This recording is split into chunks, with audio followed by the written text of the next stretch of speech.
আমরা একটি প্রযুক্তি নির্ভর জ্ঞানভিত্তিক এবং নৈতিক রাষ্ট্র গড়তে চাই, যা আপনাদের সামনে এতক্ষণ আমি আমার নিজের কথাটি বলার চেষ্টা করেছিলাম। আমার মনে হয় আমরা যদি সেটি করতে সক্ষম হই, তাহলে এই যেই লাইনটি আমি পড়লাম, নিশ্চয়ই একসময় গিয়ে আমরা সেটি করতে সক্ষম হব, যেখানে ধর্ম, বর্ণ, মত বা রাজনৈতিক পরিচয়ের ভিত্তিতে বৈষম্য থাকবে না।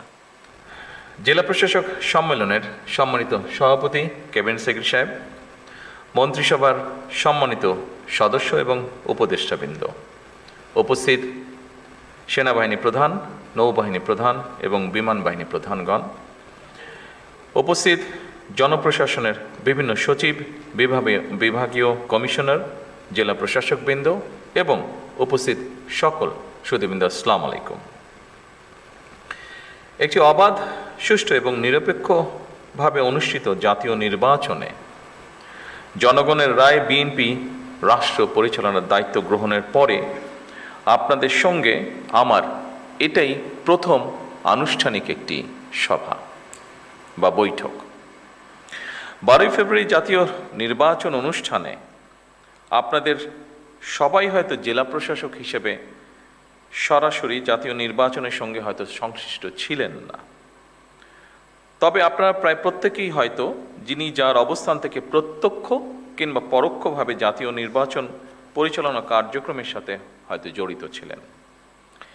বিগত জাতীয় নির্বাচন পরিচালনায় পেশাদারিত্বের পরিচয় দিয়ে জনপ্রশাসনে যারা জাতীয় দায়িত্ব পালন করেছেন, আমি প্রথমেই তাদেরকে জানাই আন্তরিক অভিনন্দন এবং ধন্যবাদ। উপস্থিতিবৃন্দ, 12 ফেব্রুয়ারি নির্বাচনে জনগণের সামনে একটি বিষয় কিন্তু প্রমাণিত হয়েছে। জনরায়ের প্রতিফলন ঘটে, জনপ্রশাসনের পক্ষে সুষ্ঠু নির্বাচন পরিচালনা করা সম্ভব। আমি যেটি বলতে যাচ্ছি, জনপ্রশাসন যদি সঠিকভাবে কাজ করে, তাহলে অবশ্যই জনগণের রায় যে প্রতিফলিত হয়, সেটি আপনারা প্রমাণ করেছেন 12 তারিখের নির্বাচনে।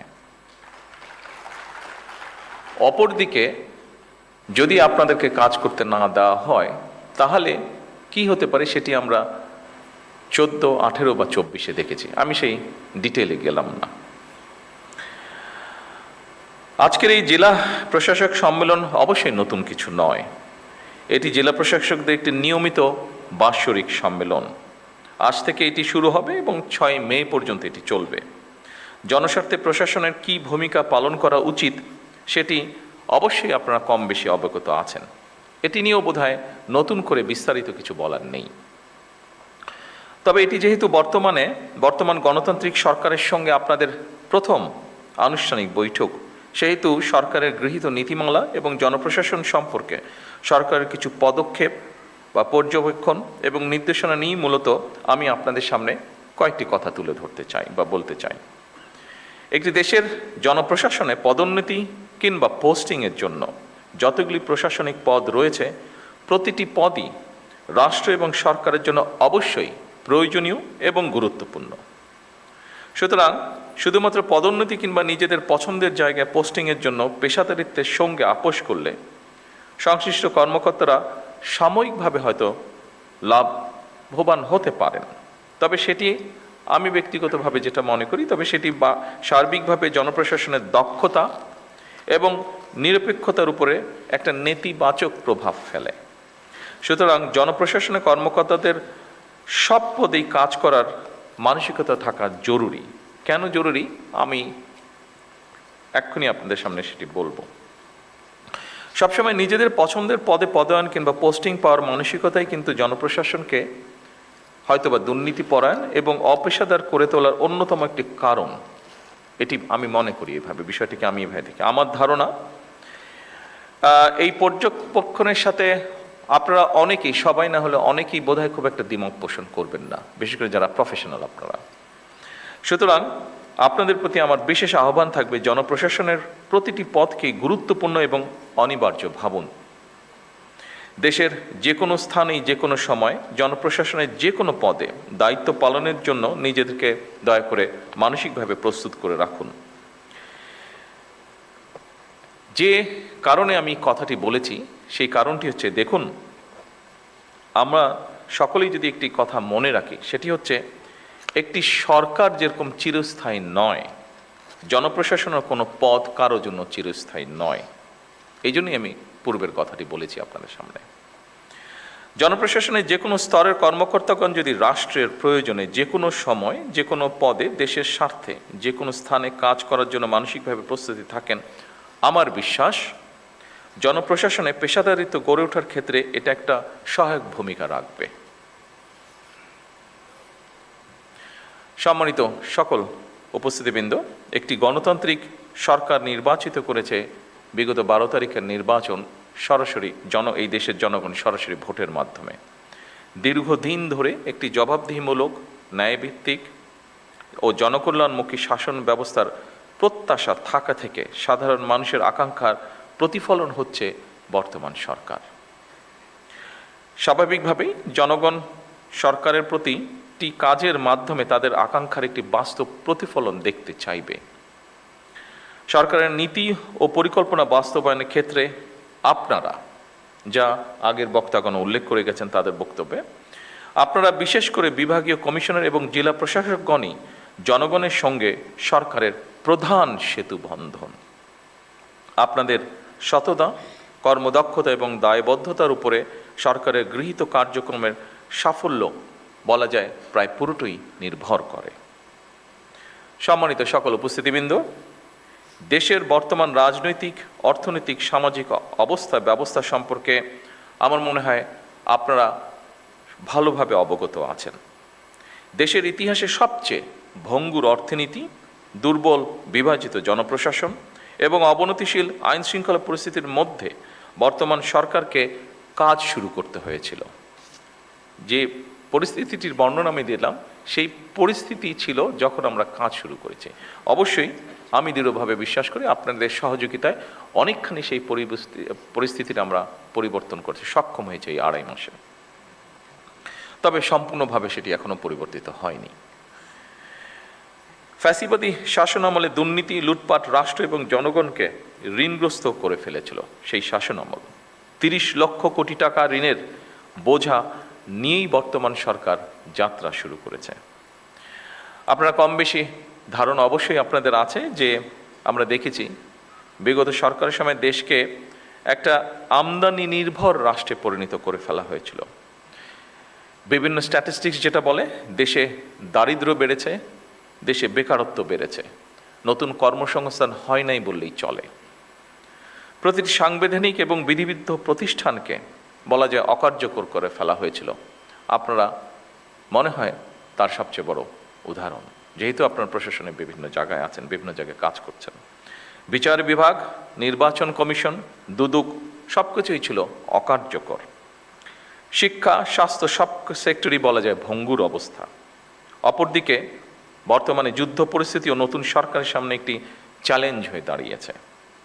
যুদ্ধ পরিস্থিতি থেকে হয়তো এই মুহূর্তে পৃথিবীর কোনো দেশই রক্ষা পায়নি, সব দেশই কম বেশি এফেক্টেড হয়েছে, বাংলাদেশে এফেক্টেড হয়েছে। তবে জনগণের ভোগান্তি না বাড়িয়ে আমরা সকলে মিলে কিভাবে পরিস্থিতির মোকাবেলা করা যায় সেটি হচ্ছে আমাদের চেষ্টা বা অব্যাহত চেষ্টা সেটা, এবং আপনাদের সহযোগিতায় সেই চেষ্টা আমরা অব্যাহত রেখেছি। ঠিক এই পরিস্থিতি মোকাবেলা করেই কিন্তু বর্তমান সরকার দেশের আবহমান কালের ধর্মীয়, সামাজিক মূল্যবোধের আলোকে একটি ন্যায়ভিত্তিক কল্যাণ রাষ্ট্র প্রতিষ্ঠা করতে চাইছি আমরা, এবং এই লক্ষ্যকে বাস্তবায়নে সরকার দেশের প্রতিটি শ্রেণী পেশার মানুষের জীবন মান উন্নয়নের বিভিন্ন পদক্ষেপের বাস্তবায়ন কাজ শুরু করেছে। সরকার ইতিমধ্যে একটি নীতিমালার ভিত্তিতে জনপ্রশাসন অর্থাৎ আপনাদের মাধ্যমেই কৃষক কার্ড, ফ্যামিলি কার্ড, স্পোর্টসের যে বিষয়টি সহ দেশে ইমাম, মুয়াজ্জিম এবং অন্যান্য ধর্মীয় গুরুদেরকেও প্রতি মাসে আমরা সম্মানের যে ব্যবস্থা করেছি সেই কার্যক্রমগুলি শুরু হয়েছে, যা শুরু করেছি আমরা আপনাদের মাধ্যমে। সম্মানিত উপস্থিতিবৃন্দ, দলমত নির্বিশেষে রাষ্ট্র সমাজের প্রত্যেকটা মানুষকে রাষ্ট্রীয় সামাজিক নিরাপত্তা বেষ্টনীর মধ্যে নিয়ে আসাই হচ্ছে আমাদের বর্তমান সরকারের লক্ষ্য। আপনারা বিধিবদ্ধ নিয়ম মেনে জনগণের জন্য সরকারের গৃহীত সেই কর্মসূচিগুলিকে সুচারিতভাবে বাস্তবায়ন করবেন, এটিই কিন্তু জনপ্রশাসনের কাছে সরকারের প্রত্যাশা। সরকারের পরিকল্পনা অনুযায়ী প্রথমে নির্ধারিত এবং নির্বাচিত প্রতিটি সেক্টরের মানুষের কাছে সরকারের গৃহীত বিভিন্ন ধরনের সহায়তা বা সহযোগিতা আপনারা দয়া করে পৌঁছে দেবেন। দেশকে বন্যা খরা থেকে মুক্ত রেখে সরকার সুষ্ঠু পানি ব্যবস্থার মাধ্যমে প্রায় সারা বছর কৃষকদের সেচ সুবিধাও নিশ্চিত করতে চায় এবং এই লক্ষ্যেই সরকার এক্সকাভেটর যেটি আছে, মেশিনটি যেটি আছে, এটার পরিবর্তে জনগণকে যতটুকু সম্ভব সম্পৃক্ত করে সারা দেশে আমাদের যে 20,000 কিলোমিটার খাল খননের পরিকল্পনা রয়েছে আগামী 5 বছর, এই কাজটি আমরা করতে চাইছি। কারণ মেশিনের পরিবর্তে আমরা যদি যতটুকু সম্ভব মানুষকে সম্পৃক্ত করি, আমরা কৃষিপ্রধান বাংলাদেশকে পুনরায় কৃষি বিপ্লবের দিকে নিয়ে যেতে চাই। এর বাইরেও জনগণকে সম্পৃক্ত করা গেলে খাল খনন একটা সাময়িক কর্মসংস্থানেরও কিন্তু ব্যবস্থা হবে বহু মানুষের জন্য। এর বাইরেও জনগণের মধ্যে সামাজিক সংহতি এবং সম্প্রীতি সৃষ্টিতেও এই খাল খনন ভূমিকা রাখবে, যার প্রতিফলন বা যার বাস্তবায়ন আমরা অতীতেও দেখেছি। সেজন্যই আমরা এটি করতে চাইছি। সম্মানিত উপস্থিতিবৃন্দ, একটা বিষয় আমি আরেকটু পরিষ্কার করে আপনাদের সামনে তুলে ধরতে চাই। নির্বাচনী ইশতেহার এবং জনগণের সামনে স্বাক্ষরিত যে জুলাই সনদ, আমরা সেই সকল কিছুর অর্থাৎ আমাদের ম্যানিফেস্টো এবং জুলাই সনদ, এটার প্রতিটি দফা, প্রতিটি অঙ্গীকার পর্যায়ক্রমে আমরা বাস্তবায়ন করতে চাই। আমরা এই ব্যাপারে বদ্ধপরিকর।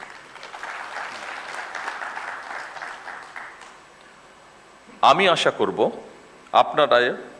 আপনারা আপনাদের মেধা ও যোগ্যতা দিয়ে জনগণের কাছে দেওয়া সরকারের প্রতিটি প্রতিশ্রুতি দক্ষতার সঙ্গে বাস্তবায়নে ইনশাল্লাহ ভূমিকা রাখতে সক্ষম হবেন। সম্মানিত বিভাগীয় কমিশনার এবং জনপ্রশাসনের কর্মকর্তাবৃন্দ, আপনারা রাষ্ট্র পরিচালনায় সর্বোচ্চ প্রশাসনিক স্তরে অবস্থান করছেন। একটি শক্তিশালী, জবাবদিহিমূলক, আইনসম্মত এবং জনবান্ধব রাষ্ট্র ব্যবস্থা গড়ে তোলার ক্ষেত্রে আপনারাই হচ্ছেন কিন্তু সরকারের অন্যতম প্রধান চালিকা শক্তি। সুশাসন বর্তমান সরকারের রাষ্ট্র পরিচালনার মূল ভিত্তি আমরা করতে চাইছি। সুশাসনের জন্য প্রয়োজন দক্ষ ব্যবস্থাপনা, যোগ্য নেতৃত্ব এবং অবশ্যই জবাবদিহিতা। দুর্নীতির বিরুদ্ধে সরকারের অবস্থান পরিষ্কার, সেটি হচ্ছে আমরা কম্প্রোমাইজ করতে চাই না দুর্নীতির সাথে। নির্ধারিত সময়ের মধ্যে প্রকল্পের বাস্তবায়ন করা অত্যন্ত জরুরি। ব্যয়ের ক্ষেত্রে সর্বোচ্চ স্বচ্ছতা বজায় রাখা অন্যতম গুরুত্বপূর্ণ একটি বিষয় এবং একই সাথে কাজের গুণগত মান নিশ্চিত করা সংশ্লিষ্ট প্রশাসনিক কর্মকর্তাদের একটি গুরুত্বপূর্ণ দায়িত্ব।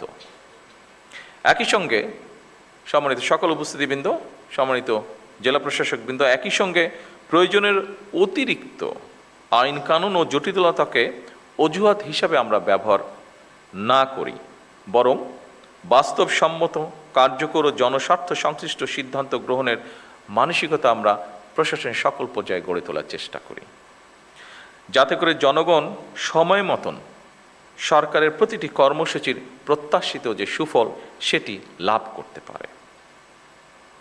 আমরা চাই সততা, মেধা এবং দক্ষতাই হবে জনপ্রশাসনের নিয়োগ, বদলি কিংবা প্রমোশনের মূল নীতি। স্বচ্ছতা এবং দ্রুততার সাথে শূন্য পদে জনবল নিয়োগ, শক্তিশালী পাবলিক সার্ভিস কমিশন গঠন, বেসরকারি সার্ভিস রুল প্রণয়ন সহ সর্বত্র প্রশাসনিক কাঠামোর কার্যকারিতা জবাবদিহিতা নিশ্চিত করতে সরকার কিন্তু দৃঢ় প্রতিজ্ঞ। সম্মানিত জেলা প্রশাসকবৃন্দ, সম্মানিত সকল উপস্থিতিবৃন্দ, কমিশনারবৃন্দ, বিশ্ব এখন আর্টিফিশিয়াল ইন্টেলিজেন্সের যুগে প্রবেশ করেছে। এ ব্যাপারে আমরা সবাই ওয়াকিফাল। সুতরাং বৈশ্বিক প্রতিযোগিতায় যদি টিকে থাকতে হয়, তাহলে অবশ্যই জনপ্রশাসনের কর্মকর্তাদেরকেও কিন্তু সময়ের সঙ্গে মোকাবেলায় নিজেদেরকে প্রস্তুত রাখতে হবে। আমি শিওর আপনারা এই ব্যাপারে সচেতন আছেন এবং সে ব্যাপারে নিজেদেরকে প্রস্তুত করে তুলছেন। চতুর্থ বিপ্লবের এই যুগে কৃত্রিম বুদ্ধিমত্তা, অটোমেশন এবং ডিজিটাল প্রযুক্তির মাধ্যমে জনগণের জনপ্রশাসনের কার্যক্রমকে আরও কীভাবে সময় উপযোগী, দক্ষ, স্বচ্ছ এবং জবাবদিহি করা যায়, এটি বোধহয় আমাদের এখন চিন্তা করা উচিত হবে। এবং আমি মনে করি যেহেতু এই আইটি বলেন বা আর্টিফিশিয়াল ইন্টেলিজেন্স বলেন, এইগুলো এগিয়ে যাচ্ছে, আমার মনে হয় আমাদের এই বিষয়ে ডেভেলপ করা ছাড়া বিকল্প কোনো কিছু নেই। সম্মানিত সকল উপস্থিতিবৃন্দ, এই সম্মেলন কেবল আনুষ্ঠানিক মত বিনিময়ের জায়গা হওয়া উচিত নয়, বরং এটি এমন একটি পরিসর যেখানে মাঠ প্রশাসনের বাস্তব অভিজ্ঞতা, সীমাবদ্ধতা, প্রয়োজন এবং উদ্ভাবনী চিন্তা সরাসরি জাতীয় পর্যায়ে সিদ্ধান্ত প্রক্রিয়ায় প্রতিফলিত হতে পারে বা হওয়া উচিত। আপনারা মাঠ পর্যায়ে সরকারের প্রশাসনিক অ্যাম্বাসেডর। দ্রব্যমূল্য নিয়ন্ত্রণ, বাজারের শৃঙ্খলা বজায় রাখা, কৃষকের ন্যায্য মূল্য নিশ্চিত করা অত্যন্ত জরুরি। ইচ্ছে মতন যাতে কেউ নিত্য প্রয়োজনীয় পণ্যের মূল্য বাড়াতে না পারে, কিংবা যে টেন্ডেন্সিটা আমরা দেখি বিভিন্ন সময় মজুতদারি বা কারসাজির মাধ্যমে বাজারে অস্থিতিশীলতা সৃষ্টি করতে না পারে, কোনো ধরনের সিন্ডিকেট বা কৃত্রিম সংকট সৃষ্টির অপচেষ্টা কেউ করতে না পারে, এই জন্য নিয়মিত বাজার তদারকি জোরদার করা প্রয়োজন। বাজার ব্যবস্থাপনায় স্থিতিশীলতা বজায় রাখা, এটি সামাজিক স্থিতি এবং জনগণের আস্থার সঙ্গেও কিন্তু সরাসরি সম্পর্কিত।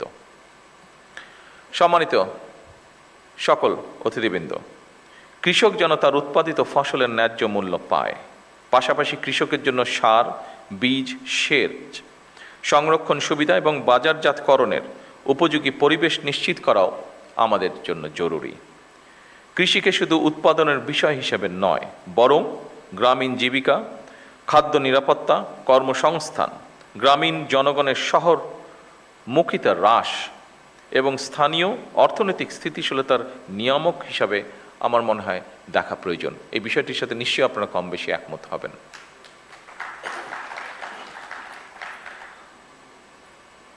সম্মানিত উপস্থিতিবৃন্দ, মোবাইল কোর্ট পরিচালনা কার্যকর, নিয়মিত এবং দৃশ্যমান করা প্রয়োজন অনেকগুলো ক্ষেত্রে। আমি ক্ষেত্রগুলো যেহেতু আগে আলোচনা করেছি সেজন্য সেখানে আর গেলাম না।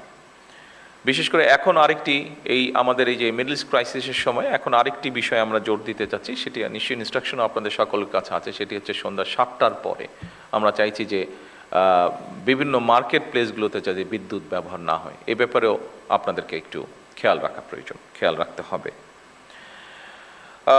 উপস্থিতিবৃন্দ, মোবাইল কোর্ট পরিচালনা কার্যকর, নিয়মিত এবং দৃশ্যমান করার জন্য জরুরি পদক্ষেপ বা জোর পদক্ষেপ আপনারা দয়া করে গ্রহণ করবেন, যাতে করে আইন লঙ্ঘনের ক্ষেত্রে তাৎক্ষণিক ব্যবস্থা গ্রহণ করা যায় এবং জনস্বার্থ সংশ্লিষ্ট অপরাধ দ্রুত দমন করা সম্ভব হয়।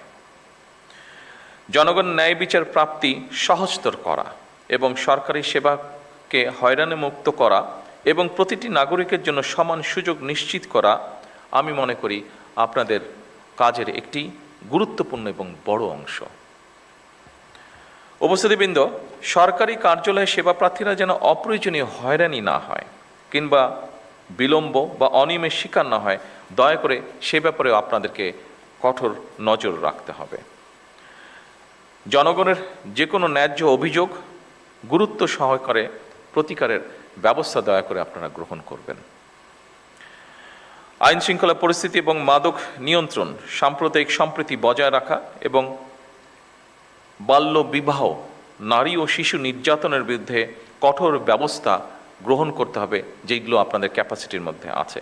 বিশেষ করে আবারও আমি এখানে উল্লেখ করতে চাই, সাম্প্রদায়িক সম্প্রীতি, বাল্য বিবাহ, নারী এবং শিশু নির্যাতন, দয়া করে এই কটি বিষয় আপনারা আপনাদের ব্যক্তি অবস্থান থেকে দয়া করে পদক্ষেপ গ্রহণ করবেন। প্রশাসনিক অবস্থান আপনাদের আছে, তারপরে একজন মানুষ হিসেবে দয়া করে আপনারা এই বিষয়টিতে নজর রাখবেন না, আমি দৃঢ়ভাবে বিশ্বাস করি এটি। খাদ্যে ভেজালের বিরুদ্ধে কার্যকর ব্যবস্থা গ্রহণ একটি অত্যন্ত জরুরি বিষয়। এই খাবারটি আপনি খাচ্ছেন, আমি খাচ্ছি, আপনার পরিবারের সদস্য আপনার সাথে থাকছে, তারাও খাচ্ছে, কাজেই এটির প্রতি আমাদের নজর রাখা অত্যন্ত প্রয়োজন। এ ব্যাপারে সামাজিক সচেতনতা বৃদ্ধি করা প্রয়োজন। স্থানীয় নেতৃত্বের সঙ্গে সমন্বয় এবং প্রোঅ্যাক্টিভ প্রশাসনিক ব্যবস্থা নিশ্চিত করার মাধ্যমে আমি মনে করি জনপ্রশাসনকে গণমুখী করা গেলে জনগণ সরকারের কার্যক্রমের সুফল থেকে নিশ্চয়ই বঞ্চিত হবে না। সম্মানিত উপস্থিতিবৃন্দ, রাজনৈতিক নেতৃত্বের পাশাপাশি সরকারের যাবতীয় গণমুখী উদ্যোগ বাস্তবায়নের জন্য সরকার জনপ্রশাসনের উপরে নির্ভরশীল। বিভিন্ন সেক্টর চিহ্নিত করে সরকার দেশে বিদেশে কর্মসংস্থানের সৃষ্টির জন্য উদ্যোগ গ্রহণ করেছে। খুব সম্ভবত আমাদের নাটোরের ডিসি সাহেব বোধহয় এরকম কিছু একটা বলে গিয়েছেন ওনার বক্তব্যে। তরুণদের দক্ষতা উন্নয়ন, প্রশিক্ষণ, প্রযুক্তি নির্ভর কর্মসংস্থান উদ্যোক্তা হিসাবে গড়ে তোলার জন্য আমাদের সবাইকেই এগিয়ে আসা প্রয়োজন। খেলাধুলা, সংস্কৃতি কর্মকাণ্ড এবং জনস্বার্থে স্বেচ্ছাসেবামূলক অংশগ্রহণের সুযোগ বৃদ্ধি করা প্রয়োজন। যেমন আপনারা এর ভিতরে একটি কাজ করছেন, সেটি হচ্ছে যে ক্লিনিংয়ের কাজ আপনারা করছেন আপনাদের স্ব এলাকায়, খাল খননের বিষয়টি আছে, এরকম অনেকগুলো বিষয় আছে। কয়েকটি বিষয় আমি বক্তব্যের বাইরে, আমার যে স্ক্রিপ্ট বক্তব্য আছে এটির বাইরে আমি চিন্তা করেছি আমি আপনাদের সাথে আলাপ করব। যেমন গতকাল যেরকম একটা অনুষ্ঠান হয়েছে, আপনি যদি আপনাদের এলাকায় শিক্ষা মন্ত্রণালয়, যে দায়িত্বে যারা আছেন, কালচারাল মিনিস্ট্রি যারা আছেন, এদের সাথে কথা বলে যদি আপনারা আপনাদের জেলাগুলোতে, উপজেলাগুলোতে ইউনিয়ন, স্কুল, কলেজের বাচ্চাদের মধ্যে বিভিন্ন রকম কম্পিটিশনগুলো যদি শুরু করতে পারেন, ডিবেট প্রতিযোগিতা হতে পারে, স্পোর্টস হতে পারে। কেন স্পোর্টস সব সময় শীতকাল আসলে হতে হবে? কেন অন্য সময় স্পোর্টস হতে পারবে না? কেন কালচারাল অনুষ্ঠান ওই 26শে মার্চে হতে হবে, 16 ডিসেম্বর হতে হবে, 21শে ফেব্রুয়ারিতে হতে হবে স্কুল পর্যায়ে?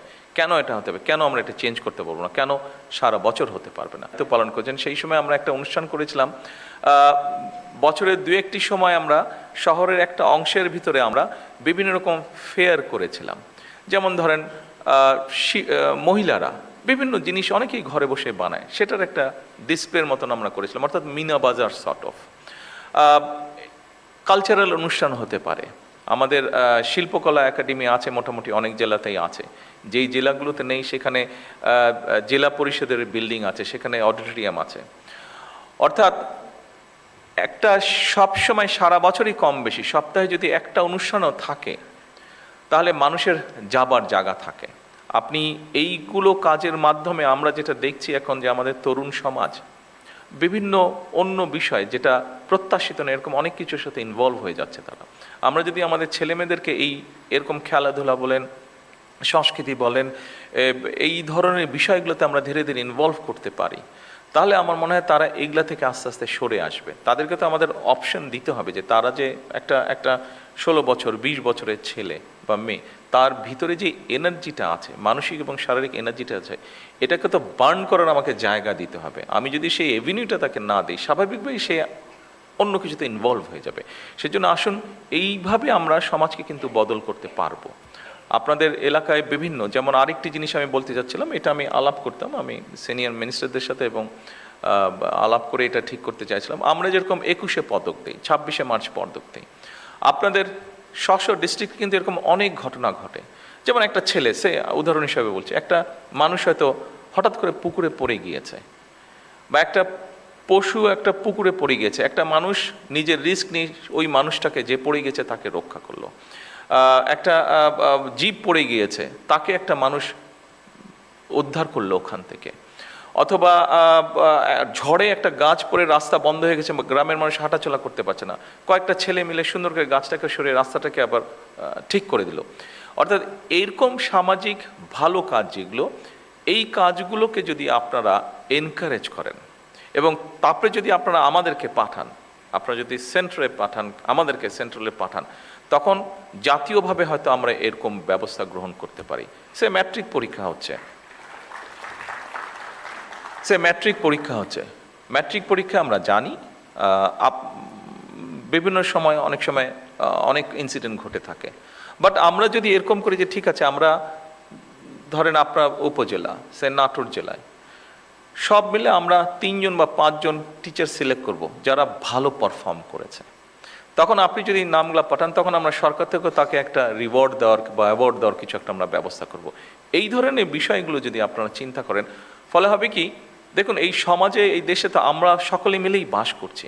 আমরা নিজেরই যখন পারিবারিক লেভেলে আলোচনা করতে বসি, আমরা যখন বন্ধুবান্ধব সামাজিক লেভেলে আলোচনা করতে বসি, আমরা অনেক বিষয় নিয়ে আলোচনা করি আমরা, যেগুলো আমাদেরকে কিছু ডিপ্রেস করে ফেলে, আমরা কিছু ফ্রাস্ট্রেশন এক্সপ্রেস করি আমাদের। কিন্তু আমরা সকলে মিলে যদি এইরকম কিছু কিছু জিনিস চালু করতে পারি, নিশ্চয়ই আমরা পরিবর্তন কিছুটা করতে পারবো, আস্তে আস্তে করতে পারবো। যে কোনো পরিবর্তনই তো একদিনে হবে না, 1 মাস 6 মাস 1 বছরে হবে না। কিন্তু আমরা যদি, আমার ধারণা এটা, আমি যেহেতু অনেকদিন আমাকে বাইরে থাকতে হয়েছে, আমি দেখেছি সেই সব দেশে এরকম প্র্যাকটিস করে তারা, এরকম ছোট ছোট জিনিস হতে থাকে যেগুলো সমাজে অনেক ভ্যালু অ্যাড করে, অনেক ভ্যালু অ্যাড করে। কাজেই আপনারা যদি এই উদ্যোগগুলো গ্রহণ করেন, আমরা এখান থেকে আপনাদেরকে সাপোর্ট দিতে পারবো ইনশাল্লাহ। আমরা চাই এই জিনিসগুলোকে। আমি কিছুদিন আগে ইনফরমেশন মিনিস্টার সহ, সেক্রেটারি সাহেব সহ আমরা আলাপ করছিলাম যে আমরা দেখছি সোশ্যাল মিডিয়াতে অনেক কিছু আমরা দেখছি, আমরা সমাজে আমাদের চোখেও দেখছি। আমরা যখন ছোট ছিলাম, আমরা যখন স্কুলে পড়তাম, আমরা তখন দেখেছি অনেকগুলো সোশ্যাল ভ্যালুস ছিল, রিলিজিয়াস ভ্যালুস ছিল আমাদের, বাট এখন কিন্তু সেগুলো ভেরি মাচ অ্যাবসেন্ট, আমরা দেখছি না। কাজেই ওই জিনিসগুলোকে আস্তে আস্তে আমরা কেন ফিরিয়ে আনতে পারবো না? মানুষের প্রতি মানুষের শ্রদ্ধা, মানুষের প্রতি, জীবের প্রতি দয়া, প্রকৃতির প্রতি দয়া, এরকম ধরনের জিনিসগুলোকে কেন আমরা আস্তে আস্তে ছোট ছোট ঘটনার মাধ্যমে কেন আমরা আবার সামনে আনতে পারবো না? আমরা যদি এরকম আস্তে আস্তে আনতে থাকি, নিশ্চয়ই আমরা সমাজে একটা পরিবর্তন করতে সক্ষম হব। এবং এই চেষ্টাটা আমাদের সকলে মিলেই করতে হবে, কারণ এই চেষ্টাটা এই জন্যই করতে হবে কারণ আমরা সকলে মিলেই কিন্তু এই দেশটার মধ্যে বসবাস করছি। দেশটা বেটার হলে আমরা বেটার থাকবো, দেশটা খারাপ হলে আমরা খারাপ থাকবো, এটাই। সম্মানিত সকল উপস্থিতিবৃন্দ, আমরা একটি প্রযুক্তি নির্ভর, জ্ঞানভিত্তিক এবং নৈতিক রাষ্ট্র গড়তে চাই, যা আপনাদের সামনে এতক্ষণ আমি আমার নিজের কথাটি বলার চেষ্টা করেছিলাম। আমার মনে হয় আমরা যদি সেটি করতে সক্ষম হই, তাহলে এই যেই লাইনটি আমি পড়লাম, নিশ্চয়ই একসময় গিয়ে আমরা সেটি করতে সক্ষম হব, যেখানে ধর্ম, বর্ণ, মত বা রাজনৈতিক পরিচয়ের ভিত্তিতে বৈষম্য থাকবে না। এখানে একটি শব্দ লেখা আছে উপস্থিতিবৃন্দ, আমি জানি কেউ আমার সাথে এগ্রি করবেন, কেউ আমার সাথে এগ্রি করবেন না, আমি যেটা বিলিভ করি আমি সেটাই বলছি। এখানে শব্দটা লেখা আছে, যেখানে ধর্ম, বর্ণ, মত বা রাজনৈতিক পরিচয়ের ভিত্তিতে কোনো বৈষম্য থাকবে না। আমি কোনো শব্দটা বলতে চাইছি না, আমি বলতে চাইছি বৈষম্য থাকবে না। কেন কোনো শব্দটা বলতে চাইছি না? ইটস ইমপ্র্যাকটিক্যাল আমার কাছে মনে হয়। পৃথিবী থাকলে কিছু সুবিধা অসুবিধা সমস্যা থাকবে, সেই জন্য আমি কোনোটা বলতে চাচ্ছি না। হ্যাঁ, বৈষম্যটা আমরা কমিয়ে আনতে চেষ্টা করব, হয়তো কিছু বৈষম্য রয়েই যাবে, যেটা আমি দেখিনি বাট শুনেছি, যেটা যখন আমরা সোনার কোনো জিনিস তৈরি করা হয়, সেখানে কিছু তো খাদ দিতেই হয়, খাদ থাকে, একদম পিওর সোনা দিয়ে কিছু তৈরি হয় না। কাজে সমাজ যখন থাকবে, মানুষ যখন থাকবে, হয়তো বা 1% হলেও বৈষম্য থেকে যাবে। সেই জন্য আমি কোনো শব্দটা আপনাদের সামনে পড়িনি। কেন পড়িনি? যেহেতু এখানে আছে, আমার কাছে মনে হয়েছে বোধহয় সকলের সাথে আমার ওপিনিয়নটা শেয়ার করা উচিত, সেজন্যই আমি আপনাদের সামনে তুলে দিলাম কোনো শব্দটা কেন আমি উচ্চারণ করিনি। সকল উপস্থিতিবৃন্দ, আসুন, জাতীয় ঐক্যই হচ্ছে আমাদের সবচেয়ে বড় শক্তি। আমাদের মধ্যে মতভেদ থাকতে পারেই, মতভেদ থাকাটাই আমাদের মধ্যে স্বাভাবিক, কিন্তু দেশের স্বার্থে, আমি ব্যক্তিগতভাবে একজন রাজনৈতিক কর্মী হিসাবে দেশের স্বার্থে আমি বিশ্বাস করি সবার আগে বাংলাদেশ। সম্মানিত সভাপতি, সম্মানিত মন্ত্রী পরিষদের সদস্যবৃন্দ, সংসদ সদস্যবৃন্দ, উপস্থিত সকল সদস্যবৃন্দ, আমি আনুষ্ঠানিকভাবে জেলা প্রশাসক সম্মেলন 2026-এর সাফল্য কামনা করছি এবং এই সম্মেলনের আনুষ্ঠানিক উদ্বোধন ঘোষণা করছি। আসসালামু আলাইকুম।